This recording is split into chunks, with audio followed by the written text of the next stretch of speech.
So specific heat capacity, 6.3. So the learning goal is define a specific heat capacity and how it impacts heat transfer. Determine what thermal energy gain and loss from a substance looks like mathematically. Quantify a change in the state of matter for a substance. Construct a heat curve to define a substance gain or loss energy at a temperature changes. Okay, what is the heat transfer? So heat transfer between substances three ways, right? We did discuss that, and from the hot to the cold, the heat transfer from a hot part to the colder area. So you need to know temperature difference. The greater the temperature difference between the hot and cold substances, the greater the flow, the heat flow will happen between them. And mass of the substance, the more massive the substance is, the more molecule need to have thermal energy transfer to or from them. Okay, what does it mean? If you have a very small bucket of water, okay, I'll just draw something for you, compared to the very large bucket of water. Which one needed more heat to change from liquid to gas? Of course, the one with the larger, right? So the more mass, you need more energy, thermal energy to transfer it from one form to another form, from liquid to gas. Type of substance. Different substances are held together by intermolecular forces and accept heat transfer to different extents. So of course, if you just looking at, let's say, salt, right? Cube of salt, and you're looking at a cube of rubber, right? If you want to melt them, of course, they are made from different intermolecular forces, right? So this is, let's say, salt, and this is the rubber. So they have the same shape, they have the same mass, let's say, but you they need different amount of heat to become liquid because the different substances are held together by intermolecular forces and accept heat transfer to different extents. So three things: temperature difference, mass of substance, type of substance. Now these are the scenarios. Um, okay, let's just do that. Two pots are placed on an identical stove at the same conditions. One pot is filled with water, the other with vegetable oil. Despite the oil temperature rising faster than water's temperature, the water boils faster. Why? Can anyone tell me?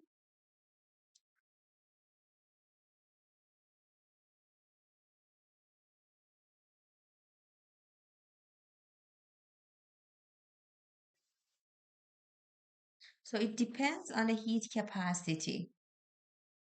We will just define the heat capacity. The heat capacity is amount of energy you need to give to the substance to raise the temperature by 1 Celsius.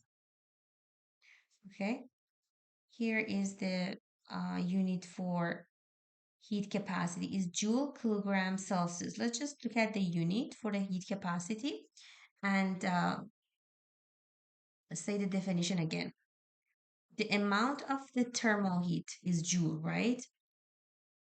How much joule do you need? The amount of the thermal heat required to increase the temperature of 1 kilogram, because this is per kilogram, 1 kilogram of substance by 1 degree Celsius. Looking at this unit, you need to You can actually define, just give me the definition of the heat capacity. Again, the measured unit is joule per kilogram per Celsius, right? It means the amount of energy you need to raise temperature of the 1 kilogram substance by 1 Celsius. So, an example I can give you is when you are walking, if you are on a sunny day in a beach, the sands are very hot, right? You just walk on the sand and it's very hot. Uh, you really feel that it's better that you step into the water, right? Water is cold. You know, sun is shining on both water and sand. Why? Sand is much more hotter than the water. Is there any specific reason that the sand is much more, the temperature of the sand is much more bigger than the temperature of water? There is, because of a specific heat capacity. Sand will be, the temperature of the sand will be raised easily. You see that? Here is the heat capacity of that is 135. Means you just need to give 135 um, joule energy to raise the temperature of the sand by um, 1 Celsius. But look at the water. Do we have water anywhere? I don't see water. This is very interesting. Maybe I just see that. And I'm gonna just quickly search for water, but this is gonna be joule per kilogram per Kelvin.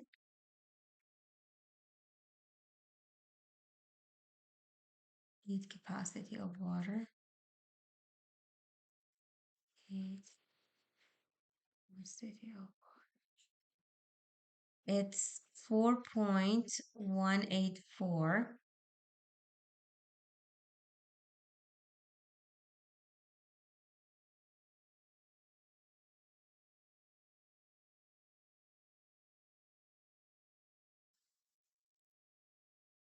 4.184. Actually, this is what I see is per Kelvin. I don't like it. Maybe I just say that what is the heat capacity of sand? I just had the wrong one. Heat capacity of of sand. It's 830. Okay, 830 joule per kilogram per degree Celsius. Maybe just do it for water. Water.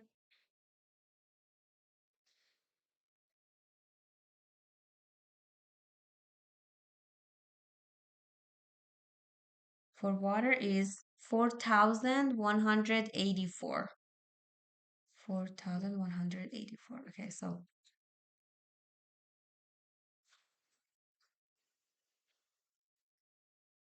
that is for, okay, so that's for water.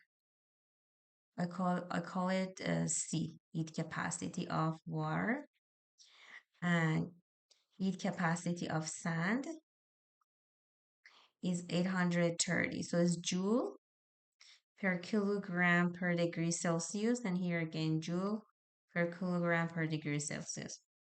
Okay, so you need to give water 4,184 joule to 1 kilogram of that to raise the temperature by 1 degree. You need to give him huge amount of energy to raise its temperature by 1 degree. But for sand, you just need to give it 830 joule to raise temperature by 1 degree Celsius. That's why you can easily increase the temperature of the sand by giving them just 830 joule of energy. So I know the sun shining on both sand and water is because it needs a less sun need less energy to raise the temperature by 1 degree compared to the water. And this is very interesting. If uh, we had a very low heat capacity for water, the water temperature could easily uh, go up, and the life of the animals in sea would be in danger, right? So heat capacity is very hot, means you cannot easily change the temperature of the ocean, right? Even the weather goes very hot, um, the temperature of the sea will not go up because of the high heat capacity, and this is good, right? All right, so that's the definition of the heat capacity.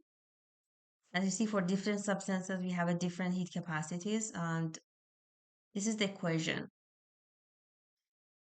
Q, the energy, is equal to m c delta T. M is the mass of the substance in kilogram. C is heat capacity, right? And the delta T is change in temperature. It is T final minus T initial, okay? And the unit for the uh, temperature is Celsius, and for heat is joule. If you wanna just rearrange it for the unit for the heat, C for heat capacity is gonna be C is what? Q over M over delta T, delta T. So that would be joule, kilogram, degree Celsius. Just saying one more time, what is the unit for the heat capacity, right? Okay, let's just try do an example.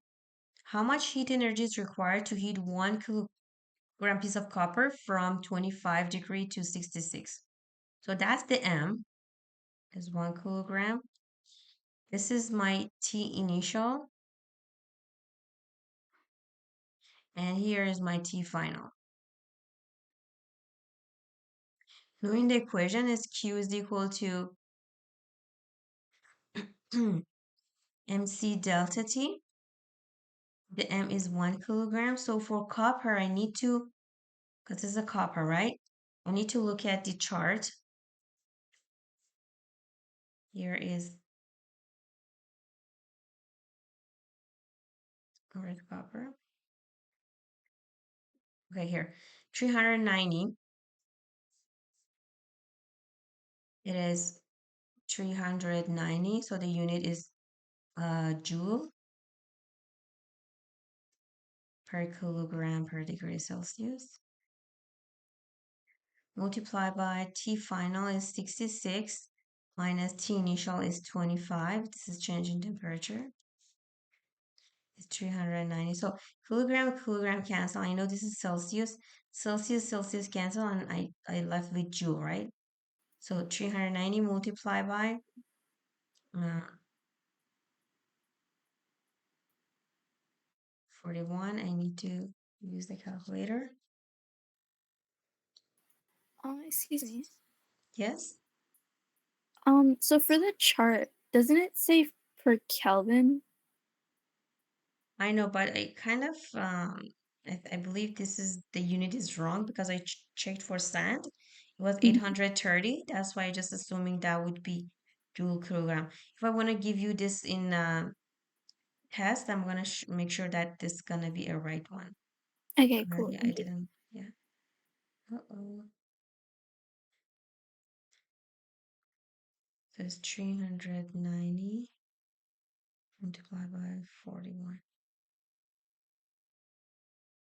Well, actually, okay, I'm gonna explain something because you asked a good question, I guess. 990, and this is gonna be joule. Okay, so just to give you something, see when I just um find the difference between 66 and 25, right? The delta T. The delta T in this equation could be Kelvin, right? Or the unit of that could be Celsius, doesn't matter. And the reason is that in this case, which is Celsius, right? If I want to find the difference between these two Celsius, is what?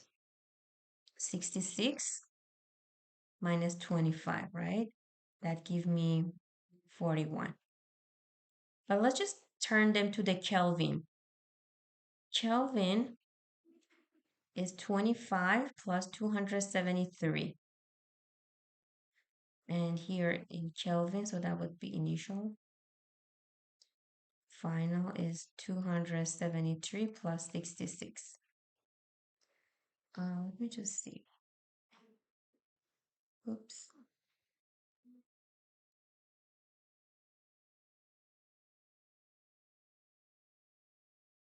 So here is 25 plus 273 is 298. And that one is 273 plus 66, 339. And if I minus them, I want to find the delta T, right, in Kelvin. It's going to be 339 minus 298. See, what's the answer? It's going to be again 41. Doesn't matter because the difference between the temperature in Kelvin and Celsius is going to be the same. That's why I believe this one that's like Kelvin. Um, if you see Celsius or Kelvin, that would be the same thing. Okay. All right. Example 2. A zero point 0.5 kilogram block iron at 80 degrees cooled by removing 2.28 10 power 4 joule of heat energy. What will be the final temperature?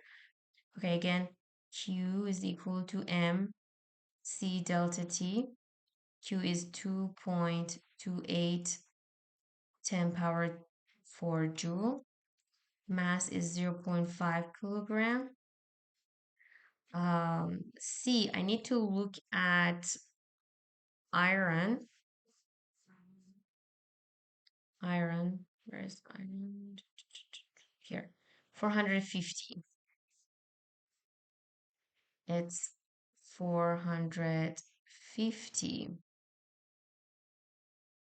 uh, joule per kilogram per degree Celsius. And then delta T is T final minus T initial. The block of iron at 80, right? So this is going to be T initial. So it's going to be T final minus T initial, which is 80. I need to solve for that. So first, need to multiply these two numbers.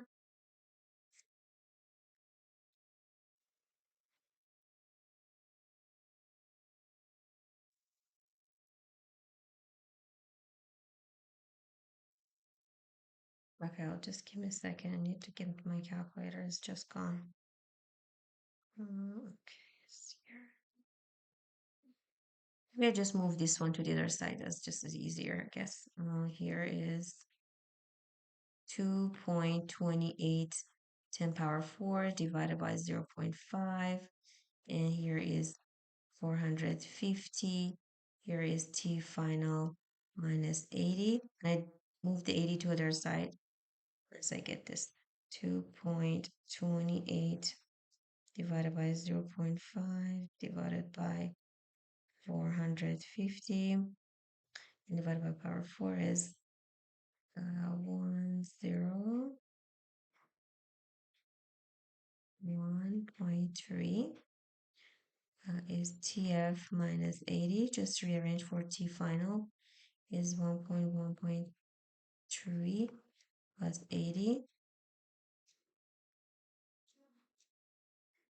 It's what happened? Oh, this is one part. Okay, plus a. Okay, so it's gonna be 181.3. So that would be the answer, right? Any question?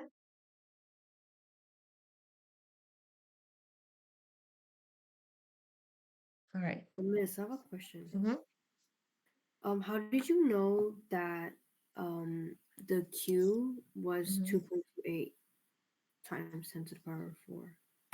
Okay, it's given, right?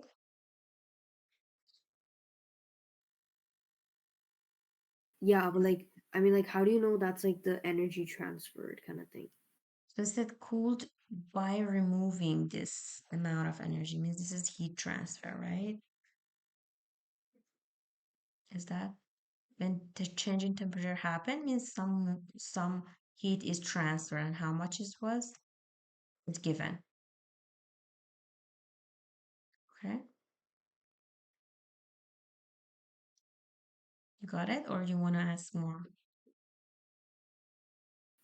Yeah, I got it. Can I just have a like quick moment to copy down what you wrote? Sure.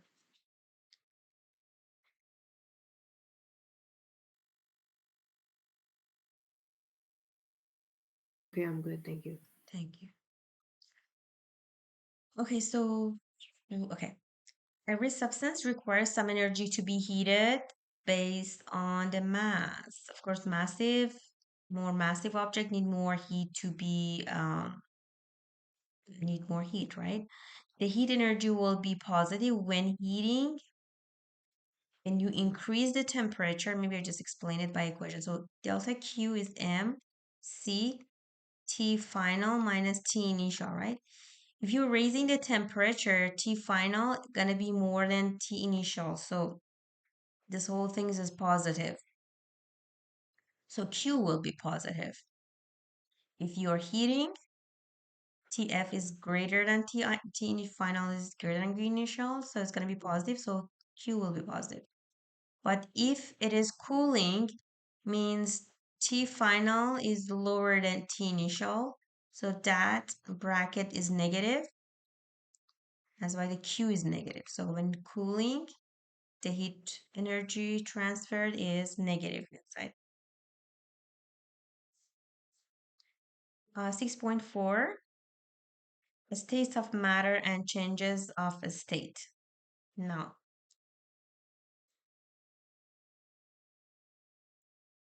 okay, so let's just read that. When the change in energy happen, of course, the temperature, the substance will change. It's according to this equation. Q is mc delta T, right? Change in temperature result in transferring the heat. If the temperature is increases, means T final minus T initial. T final is more than T initial, means the temperature is increased. So you gaining energy, or the Q is positive. If temperature is decreased, means this bracket is negative. This Q become negative and energy is lost. It's kind of you're cooling down the system.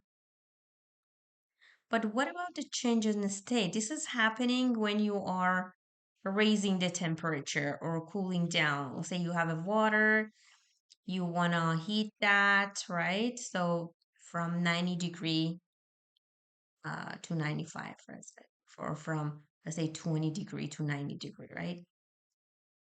You're heating that. But what happened when the change in state happened? When it is in a liquid and you want to turn it into the gas? It would be different, right? And this is what we're gonna talk about. So these are the change in state from liquid to solid is freezing, from solid to liquid is melting, from solid to gas is sublimation, sublimation, and from gas to solid is deposition, and liquid to gas evaporation, and gas to liquid is condensation. Okay, let's just look at the latent heat. What does it mean? Okay, latent means hidden. There are two types of the latent heat. Is fusion. We call it LF. Well, L for stand for latent, and F stand for fusion. Amount of energy needed to melt a solid. Okay. Fusion means you are melting the solid. And latent heat of evaporation, we call it LV, latent evaporation. Vaporization. Okay, so heat required to vaporize a liquid. Okay, knowing that Q, the heat transfer to melt a solid, is equal to LF, the latent heat. This is a constant of melting, and M is the mass. Here, the heat you need to vaporize a liquid is LV. Again, LV is a constant, depends on the property of the substance, and M is the mass. As you see, no change in temperature is happening. There is no delta T. When there is a change in a state, I'm going to write it down.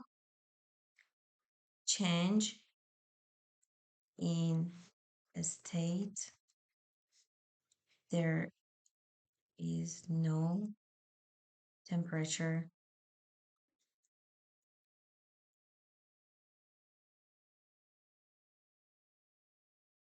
change. Okay, that's very important. You don't see any delta T. When you're, let's say you have a liquid like a water, and you try to vaporize that water. You give that heat to turn it to the 100 degrees Celsius. This is now 100 degrees Celsius water. Until now, nothing happened, right? But you adding more heat, when you add more heat, you're turning this into gas, right? Turning water into gas. And this gas is 100 degrees Celsius. So what I'm trying to say, when the change in a state happen, 100-degree water, you need to have 100-degree water in order to be vaporized that, right? 100-degree water turns to 100-degree gas. Change in a state happening. The temperature won't change. Then what does that mean? Because you are giving the 100-degree water some heat to turn into the gas. What does that heat do then? This heat will be used to break down the bound between the water molecules and make them free, right? Breaking down those intermolecular forces. Okay, so that's very important. Um, so here are some, okay, I'm going to just talk about water. Look at the water. The melting point, everyone know that at 0 degree, the water start freezing, right? Latent heat or fusion is 3.33, 10 power 5. Boiling point, everyone knows, is the temperature, right? The temperature is 100 degree. And sorry, this is LF. It means the latent heat constant. And this is going to be latent heat of the vaporization is going to be 2.26 10 power 6. So here is LF and here is L. Okay, and everyone knows that vaporization means from liquid to gas. And fusion means from solid to liquid. Let's just do this example. I believe we have two examples to work on. A 0.27 kilogram sample of material requires this amount of energy to melt without raising the temperature. So without raising temperature means it's really the heat that you need to break down the intermolecular force in order to um, um, melt it. What is the latent heat? Knowing that Q is L of fusion, because this is going to be melting, right? Multiply by the mass. And I need to find this LF, the latent heat. So I know the Q is 8.91 10 power 4. I need to find that. And here the mass is 0.27. So LF, and I know the unit of that is joule, is here at kilogram. Just put that there. 8.91 10 power 4 divided by 0.27.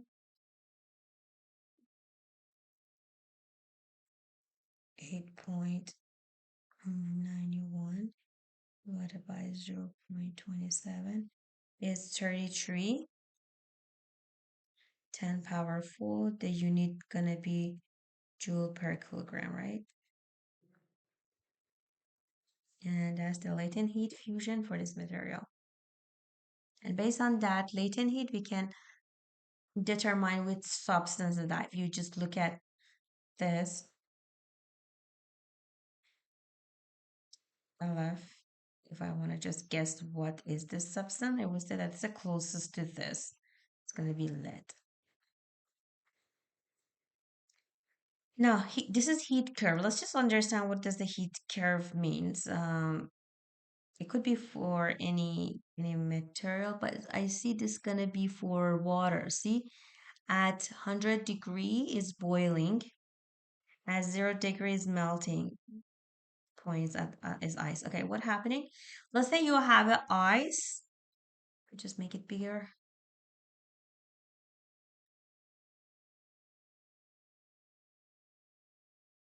Okay, you have an ice at, this is ice, negative 40 degree. You give that heat, you are raising the temperature until 0. Now at 0, it is 0 degree ice, okay? But you heat that, instead you increase the heat, the temperature will not change, but the melting is happening because now this heat that you're giving to this substance, not raising the temperature, right? What does it do? It's just breaking the bound between the molecule and melt that. Now you have 0 degree water here. See the change in a state happening when it's a flat line, means the temperature is not rising. Again, you have water, you are giving the heat, the temperature rising until you'll get the water, 100 degree water here, okay? Write it down. So this is gonna be water. Then you give that a lot of heat, but the temperature will not rise because it's just breaking the bound between the water molecules until until it's receiving enough energy. It's it turned into gas, right? At this point, it is a gas. Now here is a boiling. It's from here to here to try to boil, right? Giving the heat to boil, and the temperature will not change. And after you got a gas, again, you can heat the gas, all right? Any question about this curve?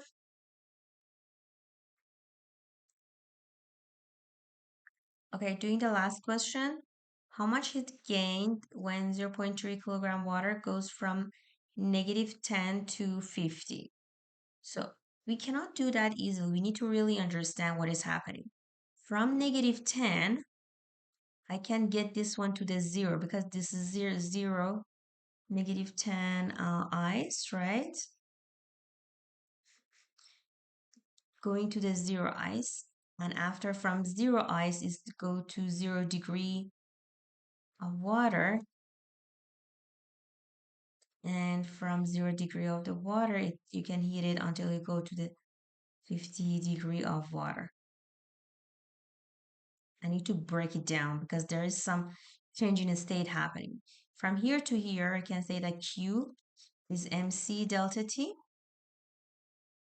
From here to ice to the water is kind of melting, right? So it's gonna be Q is LF multiplied by M, and from here to here, Q is mc delta T.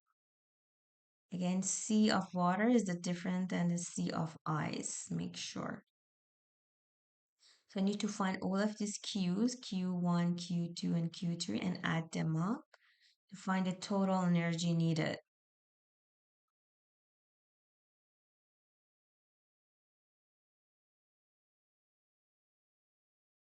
Okay, let's just do the first one. Q1 is mass is 0.3 multiplied by, let's see if I have ice. Heat capacity of, maybe I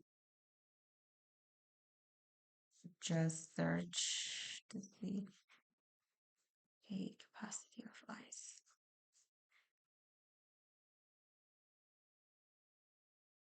Ice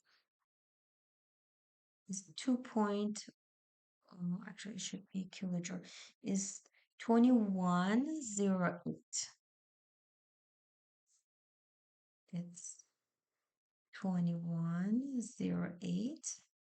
And the temperature, the final temperature, which is 0, minus initial temperature is -10. So I need calculator.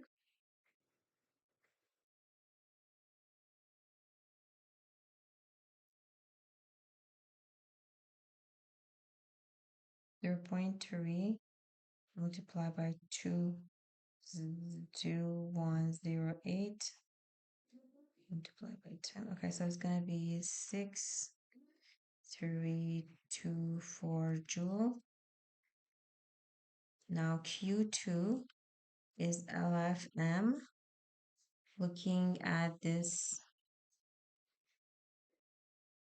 LF is 3.33, 10 power 5.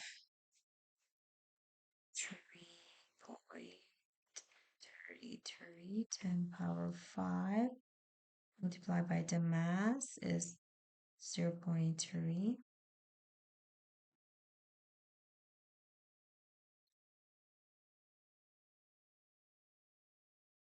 Okay, so that is equivalent to 0.999, 10 power 5 joule. Now Q3 is 0.3 multiplied by, what's the heat capacity of water? Is 4184.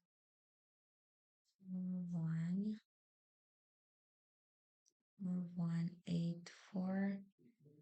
And final temperature minus initial temperature. Okay. 0.3 multiplied by 4184 multiplied by 50. So it's going to be 6.276 34. 10 power 4.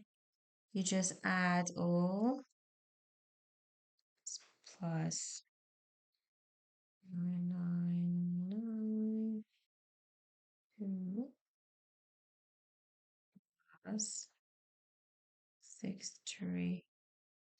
All right, so it's gonna be 168,984. If you want to write that in a scientific notation, you can say this is 1.7, 1, 2, 3, 4, 5, 10 power 5 joule, right?